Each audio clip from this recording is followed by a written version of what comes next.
तो आप सबका स्वागत है हमारे अपने चैनल हॉरर विजन पे। आज की जो हमारी स्टोरी है वो है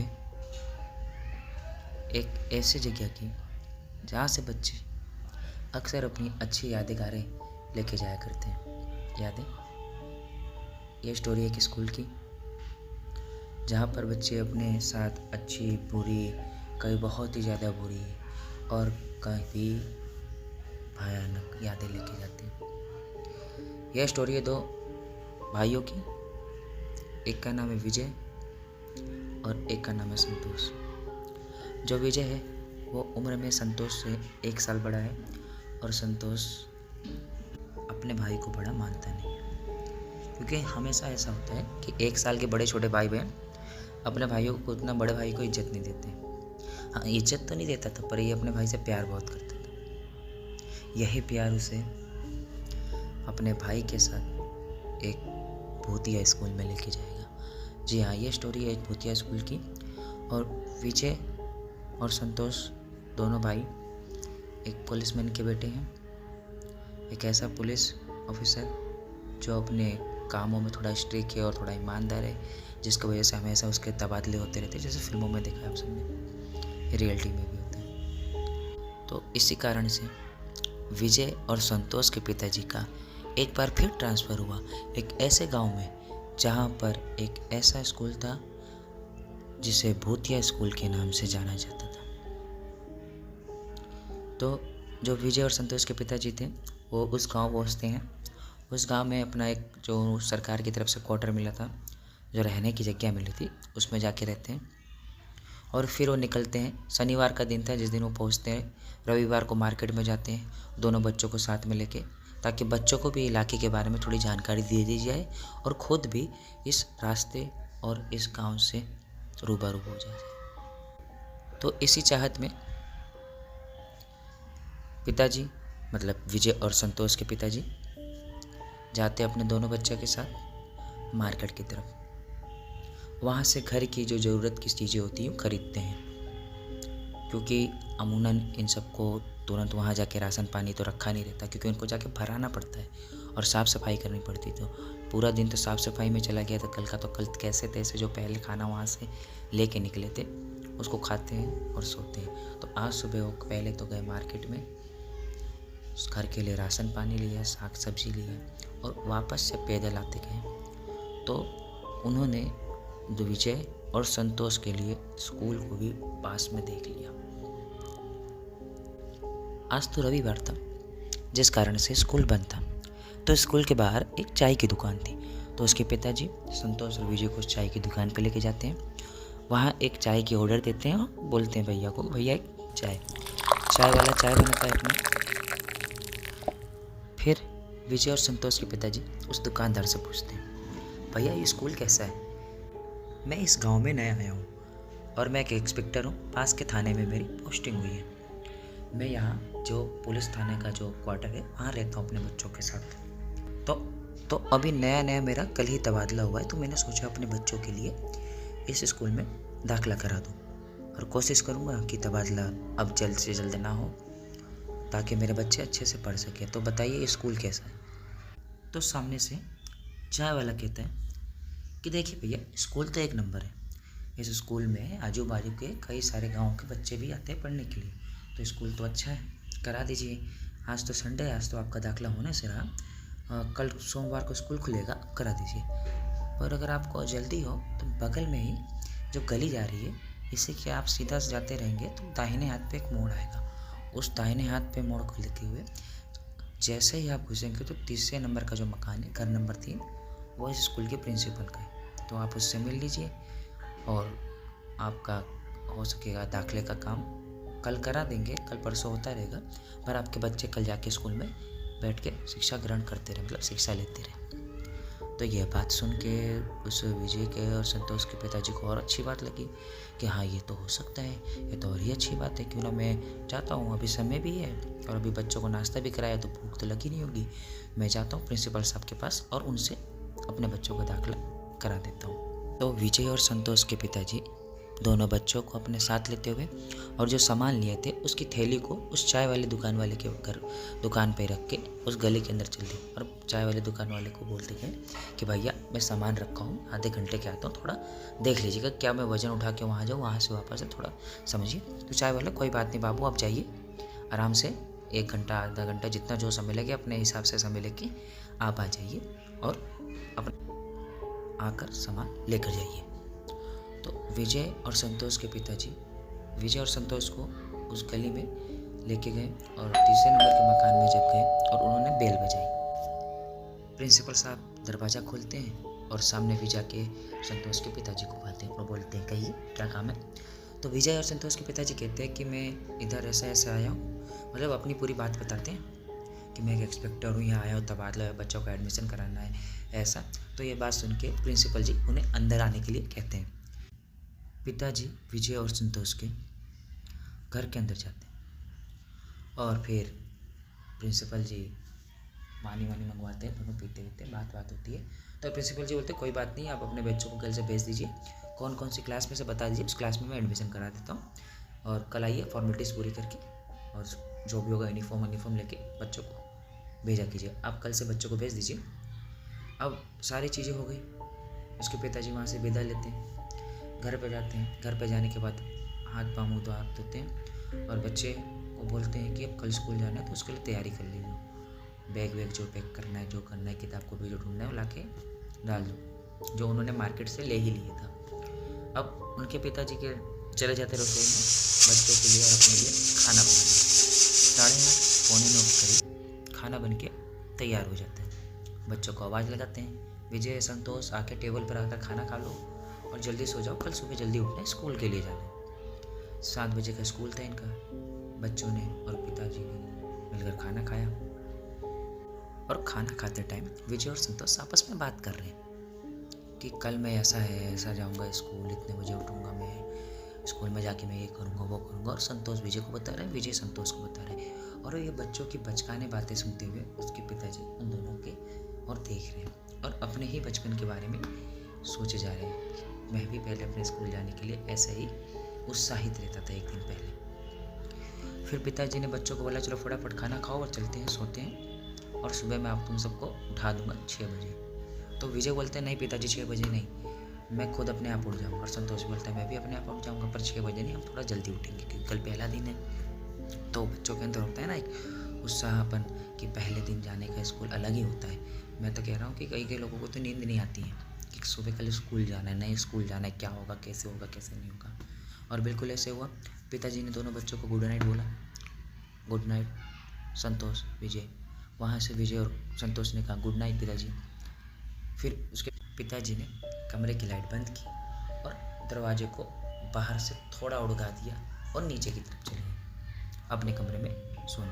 हाँ कुछ ऐसा था कि इसके पिताजी नीचे कमरे में सोते थे, नीचे वाले फ्लोर पे, और बच्चों का जो कमरा था वो ऊपर की तरफ था और इसके बाजू में एक और कमरा था पर उसमें उसके पिताजी इसलिए नहीं सोते थे कि उसके पिताजी पुलिस में थे तो कभी भी अचानक से वो जाते थे काम के लिए और ऐसे उनके बच्चों की सिक्योरिटी के लिए बाहर 2 पुलिस वाले तो रहते थे। उसके जो पिताजी थे 6 पोस्ट पे थे। तो उसके पिताजी उसके कमरे में जाते और कमरे में जाकर दरवाज़ा बंद कर लेते। और यहाँ दूसरी तरफ विजय और संतोष को मानो नींद ही नहीं आ रही है कि सुबह स्कूल जाना है, नया स्कूल जाना है, उस सापन में नींद ही नहीं आ रही है। तो कैसे तैसे कट के रात का समय कटता है और थोड़ी ही देर में उजाला होता है और दोनों बच्चे नहाने के लिए बारी बारी से जाते हैं और नहा धो के आकर कपड़े वपड़े पहन के रेडी हो जाते हैं। स्कूल ड्रेस तो थी नहीं, नॉर्मल घर के कपड़े पहन के जाते। इसके लिए और अलग गुस्सा था कि पहले दिन जाएंगे घर के कपड़े पहन के जाएंगे, हम ये करेंगे वो करेंगे। तो वो जाते हैं और दोनों भाई कक्षा 9 में पढ़ते हैं। क्लास में जाते हैं। क्लास टीचर जो थे वो विजय और संतोष का जो फंक्शन होता है वो क्लास वालों से कराते हैं और क्लास वाले बच्चों का विजय और संतोष से। धीरे धीरे वो क्लास के माहौल में घुलते मिलते जाते हैं और अपने नए दोस्त बनाते जाते हैं। अब जो विजय और संतोष है उनका नेचर कुछ इस तरह से। जो विजय है वो थोड़ा कहते हैं कि ईगो टाइप का है कि कोई भी बात वो अपने ईगो पे ले लेता है और वो चाहता है कि वो अपने हमेशा उसके जहाँ रहे उसका दबदबा रहे, उस टाइप का थोड़ा राउडी टाइप का। और उसका जो छोटा भाई है संतोष, वो शांत स्वभाव का है और हमेशा अपने भाई को बचाता रहता है। अब प्यार बिल्कुल मतलब है एकदम मस्त वाला, पर इज्जत बिल्कुल नहीं करता है संतोष विजय की। धीरे धीरे क्लास में उनकी दोस्ती उन बच्चों से भी होने लगी जो इसी गांव के थे और इसी गांव में रहते थे। उन बच्चों के साथ दोस्ती होने के बाद अब ये घर से बाहर निकला करते थे। स्कूल सुबह 7 से दोपहर 12 बजे का हुआ करता। फिर 12 बजे वो घर पे जाके 1 घंटा आराम करते, 2 घंटा आराम करते। फिर वहाँ से 2 बजे से 4 बजे तक उनका कोचिंग रहता था। कोचिंग पढ़ने के बाद 4 बजे से 6 बजे तक गांव के बच्चों के साथ खेल के फिर 6 बजे घर पे जाते थे। और घर पे 6 बजे जाने के बाद वो पढ़ाई किया करते थे तब तक जब तक पिताजी खाना बनाकर उन्हें बुलाया ना करते। फिर खाना खा कर वो पिताजी के साथ ये अपने कमरे में सोने चले जाया करते, पिताजी अपने कमरे में। ऐसा कुछ इनका रूटीन था दिन भर का।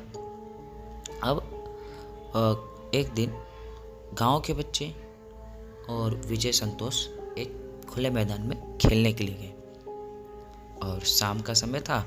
उस दिन वो ट्यूशन से थोड़ा जल्दी छुट्टी हो गई थी उनकी, तो ट्यूशन से जल्दी छुट्टी आई तो वो देखने लगे कि गांव के जो बच्चे सब मिलकर क्रिकेट खेल रहे खुले मैदान में, तो वो भी पहुंच गए। तो अपने गांव के बच्चों के साथ वो एक मैदान पे पहुंचे और मैदान पर क्रिकेट खेलने लगे उन सब बच्चों के साथ मिलकर। अब विजय और जो संतोष थे वो एक टीम में हो गए। अब वो जिस टीम में थे उस टीम की बैटिंग आई थी, वो सब बैटिंग की। और जो गांव का जो वो मैच था वो तकरीबन 20 ओवर का था। तो मतलब पहले इन्हें बैटिंग करनी थी 20 ओवर और फिर 20 ओवर के बाद इन्हें क्या करनी थी, फील्डिंग। तो शुरुआत के 20 ओवर इन्होंने अच्छे से बैटिंग की। जो विजय था वो अच्छी तरह से खेलना जानता था क्रिकेट, और जब विजय और संतोष दोनों क्रिकेट खेलने उतरते थे तो दोनों भाई को क्रिकेट खेलने से रोकने के लिए कोई कोशिश भी नहीं करता, क्योंकि कोई आउट ही नहीं कर सकता दोनों, क्योंकि जब भी ये दोनों साथ में पिच के ऊपर आते थे। अब दोनों ने अपनी टीम के लिए रन बनाना शुरू किए, ताबड़तोड़ रन बनाते गए और 20 ओवर में अच्छी तरह से अच्छी पारी खेली, एक सम्मानजनक स्कोर तक पहुंचाया। अब फील्डिंग करने की बारी आई तो विजय और जो संतोष थे वो दोनों बाउंड्री पे चले गए, सामने की तरफ, बिल्कुल सामने की तरफ बाउंड्री पे चले गए। और उनके पीछे जंगल था, मतलब वो बाउंड्री पे गए, उनके पीछे जंगल था। जंगल नहीं कह सकते, मतलब एक ऐसा जगह था, मतलब इतना बड़ा एरिया था जहाँ पर कुछ पेड़ पौधे घास फूस सब उग से गए थे। अब वो सिर्फ फील्डिंग कर रहे और ऐसे कुछ समय से मैच होता गया। अब लास्ट के 6 ओवर बचे थे और लास्ट में सामने वाली टीम को रन भी ज़्यादा चाहिए थे। तो जो सामने वाली टीम थी वो अंधाधुंध मारना शुरू की और ज़ोर ज़ोर से शॉट मारी जा रही थी। तो उसी बीच एक बॉलर बॉलिंग कर रहा था और फिर बैट्समैन ने उठाया जोर से और कैच सीधा विजय के हाथों में जा रहा था, पर विजय कैसे गलती हो गई और वो कैच छूट गया, और वो कैच छूटने की वजह से बॉल पीछे गिरी और अंदर जंगलों की तरफ चली गई। अब जो विजय था वो जाता है बॉल लेने के लिए, पीछे मुड़ता है, तो उतने में उसके टीम के जो प्लेयर्स थे, आने दो उस बॉल को मत ले, हमारे पास नहीं बॉल है, वो बॉल लेकर हम खेलने लेंगे, और से भी तू वहाँ जा नहीं पाएगा, वहाँ कोई जा नहीं सकता, उधर थोड़ा भूत का चक्कर है, वहाँ एक ऐसा स्कूल है जिसमें भूत रहता है और वहाँ कोई जाने की कोशिश भी मत नहीं करता है, तो इसलिए तू रहने दो, सिर्फ जंजाल में मत पड़, नहीं बोल ले। अब ये बात विजय के ईगो पे आ गई। जैसे मैंने पहले बताया था, जो विजय है वो अंदर से एक ईगोइस्ट टाइप का बनता था, मतलब उसको कोई भी बात लग जाती थी, उसके ईगो पे आती थी तो वो बात उसको लग जाती थी। अब उसको करना ही करना था, तो विजय यहाँ चौड़ में बोल दिया कि नहीं, मैं जाऊँगा, मैं किसी से नहीं रहता, मैं विजय हूँ, मैं किसी भूत प्रेत से नहीं रहता, मैं जाऊँगा स्कूल के अंदर और वो बॉल लेके आऊँगा। तो उतने में एक लड़का और बोलता है जो विजय और संतोष से थोड़ा चलता था, थोड़ा दुश्मनी टाइप की थी उसकी, उस सामने वाली टीम में था, कि हाँ दिन में तो कोई भी चला जाएगा, अगर दम में तो कोई रात को जाके दिखाए। तो ये बात तो आग में घी की तरह काम कर गई, और उधर से विजय चिल्ला के बोला, हाँ मैं जाऊँगा और रात में ही जाऊँगा, और ये बॉल जो गई है यही बॉल मैं वापस लेकर आऊँगा, तब तक हम क्रिकेट नहीं खेलेंगे। अब ये बात को ईगो पे लेकर बैठ गया विजय और इधर से संतोष उसको मनाया जा रहा है। अबे छोड़ ना यार, तेरे को समझाया ना, एक बोल तो है उसको पीछे, तू क्या अपने ईगो पे लेके बैठ गया है बात। जब कह रहे हैं वहाँ कुछ है तो हो सकता है होगा, हो या ना हो, पर उसे भी देख झाड़ी वाली जगह है, इसके अंदर हम जाएंगे तो यहाँ कितने सांप कीड़े होंगे, काट लेंगे, इससे अच्छा तो छोड़ो उस बोल को। पर इधर विजय और संतोष के बीच में लड़ाई शुरू हुई। कह रहा था ना कि इज्जत करता नहीं है, विजय बड़ा था तो विजय को बुरा लग गया कि अब मेरा छोटा भाई भी मुझे सिखा रहा है, अब तो मुझे जाना ही जाना है। अब एक तरह से विजय के मतलब करो या मरो की स्थिति में आ गया, मतलब करेगा या तो वो मारेगा, उसके पास कोई ऑप्शन नहीं था, वो जाना ही जाना चाहता था। अब संतोष भी क्या करे, वो जानता था अपने भाई को कि वो कैसा जिद्दी टाइप का है, और संतोष अपने पिताजी को भी नहीं बता सकता क्योंकि विजय के पास भी संतोष के कुछ राज थे जो अगर विजय पिताजी को बता देता तो संतोष पिटता और मार खाता। तो इसी डर में जो संतोष है उसने अपने विजय का मतलब अपने भाई का साथ देने का सोचा, और एक तरफ उसको डर भी लग रहा था कि अगर मेरा भाई अकेले जाएगा तो उसे कुछ हो ना जाए, तो वो उस इरादे से भी गया, प्रेम तो करता था, उस इरादे से भी गया और पापा की मार की वजह से भी गया कि कहीं पापा से मारना पड़ जाए। अब दोनों घर के अंदर पहुंचते हैं, जल्दी खाना वाना खा के कमरे के अंदर जाते हैं और बातचीत करते हैं। अरे भाई, संतोष बोलता है तू बोल तो दिया कि रात को जाएंगे, पर रात को तो पिताजी घर पे रहते हैं, अगर किसी दिन पिताजी ने तुझे देख लिया ना रात को घर से बाहर निकलते हुए, तेरी टांगें तोड़ देंगे। तो विजय बोलता है कि ऐसा कुछ नहीं होगा, हम दोनों को पता है कि हमारे पिताजी एक पुलिस ऑफिसर है और इनको कभी भी रात में कोई भी समय ड्यूटी के लिए कॉल आ जाता है, और हमें भी पता है कि हमारे पिताजी जाते हैं, तो हमको उसी दिन का उसी मौके का इंतज़ार करना है कि किस दिन पिताजी को ठीक रात को 12 बजे के बाद कॉल आए। अब संतोष ने बोला कि भाई तू एक बार और सोच ले, इसमें तू भी फंसेगा और मैं भी फंसूंगा और तेरे चक्कर में मैं मार खाऊंगा, और अगर मैं तेरे चक्कर में मार खाया तो मैं तुझे बाद में छोड़ूंगा नहीं अगर पकड़े गए तो उसने बोला कि अरे कुछ नहीं होगा तू चल। फिर संतोष बोलता है ठीक है करते हैं, पर जो पीछे वॉचमैन खड़े कैसे निकलेगा तू, जब हमारे घर के चारों तरफ तो वॉचमैन है तो गेट में से कैसे निकलेगा। तो उसने बोला कि देख हमारे घर के चारों तरफ वॉचमैन नहीं है, हमारे पूरे जो घर है उसमें से 4 है वॉचमैन, 2 सामने गेट पे और 2 पीछे, तो वो सब साइड से चक्कर लगाते रहते हैं। तो हमको वो मौका गैप ढूंढना है जब कोई भी वॉचमैन पीछे वाली दीवार की तरफ ना हो, और इस दीवार में कूद के हम उस तरफ चले जाएंगे और अपने मैदान में पहुंच जाएंगे, थोड़ा एक खेतों में से होते हुए मैदान की तरफ पहुंच जाएंगे और वहाँ मैदान में से सीधा स्कूल में। 2-3 दिन के इंतज़ार के बाद आखिर वो रात विजय और संतोष को मिली गई, जिस दिन उसके पिताजी को ठीक 12:38 पे कॉल आता है और उसके पिताजी कुछ 12:40 तक निकल जाते हैं, 12:40 मतलब पौने 1 ऐसे समझ 12:50 तक निकल जाते हैं, समय का अंदाज़ा लगा लो।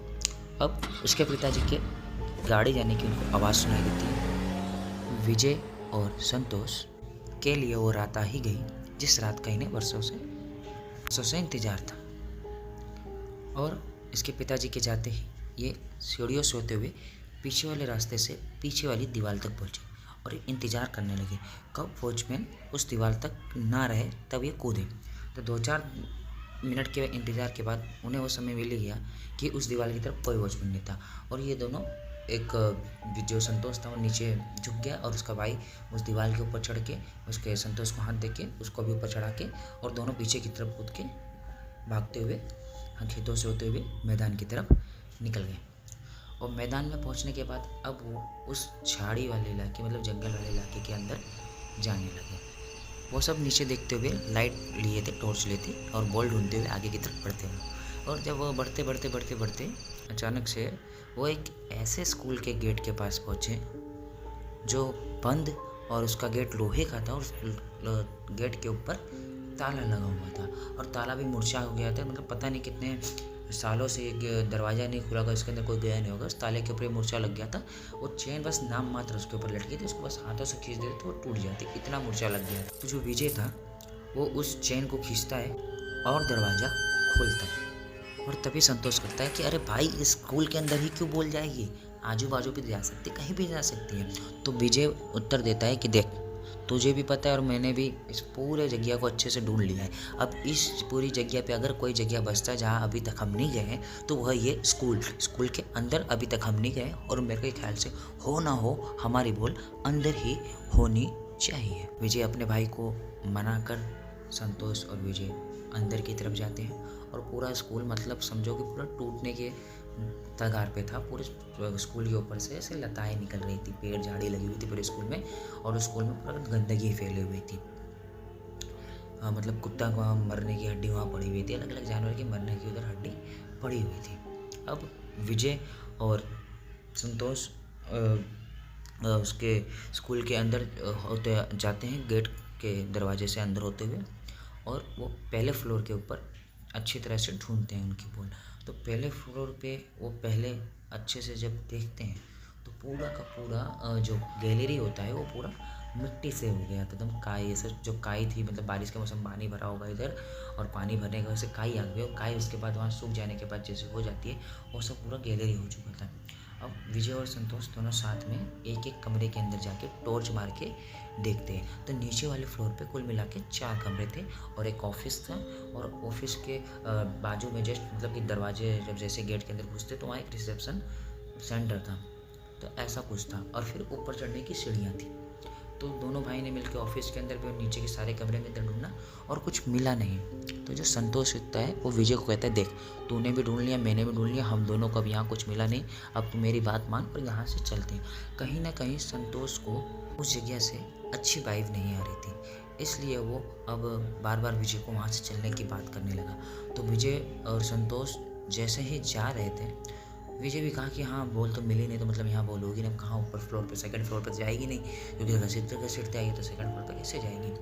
तो जैसे वो जा रहे थे, दरवाजे के बाहर कदम ही रखने वाले थे कि विजय और संतोष को दोनों को ठीक उनके ऊपर वाले फ्लोर से बॉल गिरने की आवाज़ आई कि बॉल कोई ऐसे पटक रहा हो।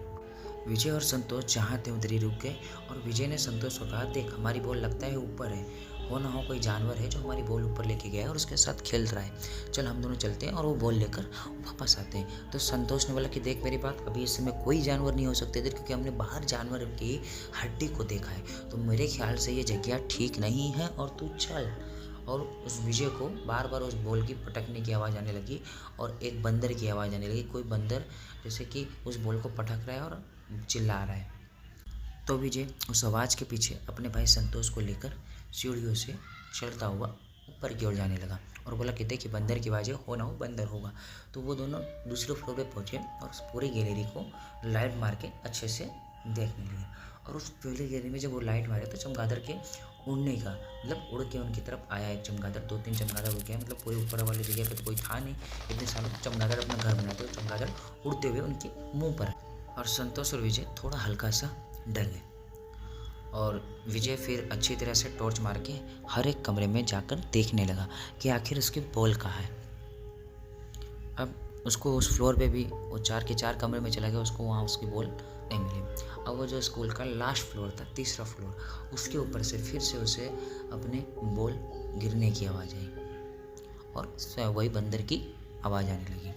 और संतोष विजय को बोलता है, चल भाई अब चलते हैं यहाँ से, उस ऊपर वाली सीढ़ी पे नहीं चलना है अपने को। तो विजय बोलता है कि नहीं चलना, अपनी बॉल लेके आया, तब इतना यहाँ तक आएगा तो बॉल लेके ही चलेंगे। तो संतोष और विजय दूसरे ऊपर वाली सीढ़ियों पे जाने लगे। अब उस सीढ़ी पे जाके वो पहले कमरे के अंदर जाते हैं, तो उधर उनकी बॉल नहीं मिलती, ना कोई बंदर दिखता है। फिर उसके सामने वाले कमरे की तरफ जाते हैं, मतलब पहले वाला कमरे में जैसे घुसते हैं उसके ठीक सामने दूसरा कमरा होता है, दरवाजा, उस दरवाजे के अंदर जाते हैं। और जैसे उस दरवाजे के अंदर घुसते हैं वैसे ही उनके ठीक पीछे जिस कमरे में से निकल के इस वाले कमरे में आए थे, उस कमरे के अंदर एक लेडीज़ की पायल की और चूड़ी की खनकने की आवाज़ साथ में आती है, मानो कोई लेडी उस कमरे के अंदर टहल रही हो और कोई गाना गुनगुना रही हो मधुर सा। ये आवाज़ सुनने भर की थी कि विजय और संतोष दोनों के गर्दन पे बालों से होता हुआ पसीने की बूंदें ठंडी सी छूते हुए गर्दन पे से होते हुए बालों से निकला और गर्दन पे से सरकता हुआ बह गया। और विजय और संतोष जहाँ थे, जैसे उस कमरे में जाने वाले थे, उसी पोजीशन में स्तंभ के स्तंभ खड़े रह गए, क्योंकि दोनों को पता था कि इस ऐसी जगह पे किसी एक औरत की गुनगुनाने की, पायल की और चूड़ी की आवाज़ आए तो इसका मतलब क्या हो सकता था। तो हिम्मत करते हुए विजय और संतोष दोनों एक साथ पीछे की तरफ पलटे और उस अंधेरे कमरे की तरफ देखने लगे। उस कमरे में सिर्फ और सिर्फ अंधेरा था, और जब वो उस कमरे के अंदर दाखिल हुए और चारों कमरे में लाइट मार के देखने लगे, तो दोनों एक साथ भाई एक कमरे के कोने में जब लाइट मार के देखते हैं तो एक लेडी दीवार के कोने में मुंह करके खड़ी हुई है और गाना गुनगुनाई जा रही है और चूड़ी की आवाज़ आई जा रही है। अब वो जैसे ही उसकी तरफ लाइट मारते हैं वो लेडी पीछे की तरफ पलटी है और उसका जो मुंह रहता है वो पूरा एकदम जैसे किसी ने बड़ा पत्थर उठा के उसके मुंह को कुचल दिया हो ऐसा होता है। आंख एक बाहर की तरफ लटक रही होती है और एक आंख पूरी पिचक गई होती है। इतना देखने भर का था कि विजय और संतोष दोनों भाई वहाँ से चिल्लाते हुए भागते हैं सीधा नीचे जाने वाली सीढ़ी की तरफ। और जैसे वो नीचे जाने वाली सीढ़ी की तरफ पहुँचते तो क्या देखते हैं कि उसी सीढ़ी के ऊपर वही औरत अपने दोनों पैरों के बीच में अपना सर डाले बैठी हुई है सीढ़ी के ऊपर। अब ये देखकर विजय और संतोष गैलरी के अंदर दूसरे कमरे की तरफ छुप जाते हैं जो वहाँ टूटी फूटी बेंच थी उसके पीछे, और उन्हें उनके गैलरी में किसी एक लेडी की चलने की और गाना गुनगुनाने की आवाज़ आ रही थी जो हर एक कमरे के अंदर जा रही हो। अब जो वो आवाज़ थी उनके बाजू वाले कमरे में से आने लगी और उस कमरे की दीवार के ऊपर वो कान लगा के सुनने लगे कि वो लेडी बाजू वाले कमरे में दीवार के ऊपर नाखून मार रही थी जिस दीवार के ऊपर वो कान लगा के आवाज़ सुन रहे थे। और वो लेडी हल्की सी मुस्कान की और हंसी। ये आवाज़ सुन के विजय और संतोष के शरीर में डर की एक लहर दौड़ गई। अब विजय और संतोष करे तो करे क्या, क्योंकि अगर वो यहाँ से भागने की कोशिश कर रहे हैं तो वह सब उसी के सामने वापस पहुँच जा रहे हैं। तो विजय और संतोष ने निश्चय किया कि कैसे भी करके हम इससे बचते बचाते शाम पूरी निकाल लेंगे, मतलब ये रात पूरी निकाल लेंगे और सुबह के पहली किरण से तुरंत भागेंगे। पर उन्हें क्या पता था कि ये पूरी रात भर उन्हें क्या झेलना है। अब वो हिम्मत करके उस कमरे के अंदर छुपे हुए थे और उस कमरे के अंदर वो लेडी अब चलते हुए आ रही है और वो पायल की आवाज़ उनके करीब आती हुई और औरत की भी आवाज़ आ रही है। अब विजय और संतोष दरवाजे की तरफ तक लगाए खड़े थे क्योंकि बिना लाइट के शायद ही वो उन्हें देख पाती क्योंकि पूरा अंधेरा था। वो एकदम खड़े हुए थे अंधेरे के अंदर, मस्त कोने के अंदर बैठे हुए थे, खड़े क्या हुए थे, बैठे हुए थे। और उतने में कमरे में आती हुई लेडी ठीक उनके बाजू में आके खड़ी हो गई और एक जोरदार चीखी उस लड़की के मुंह से निकली और वो उसके तरफ देख रहे थे। संतोष और विजय उस औरत की तरफ मुंह करके देख रहे थे। अब उन इतने डर गए थे कि वो वहाँ से उठकर भाग भी नहीं सक रहे थे। उस औरत का जला हुआ चेहरा और उस औरत के मुंह से खून टपकता हुआ विजय के चेहरे के ऊपर गिरने लगा। अब संतोष विजय को बोला कि भाग और संतोष वहाँ से भागने लगा और विजय उधर ही छोड़ गया। संतोष भागता हुआ उस स्कूल से बाहर की तरफ निकल गया था और मैदान में पहुँच गया था। वो इतना डर गया था कि उसे ये भी नहीं होश रहा कि उसका भाई पीछे भागता हुआ आ रहा है या नहीं। अचानक से उसे ख्याल आया कि उसका जो भाई विजय है वो उसके साथ पीछे नहीं आ रहा है।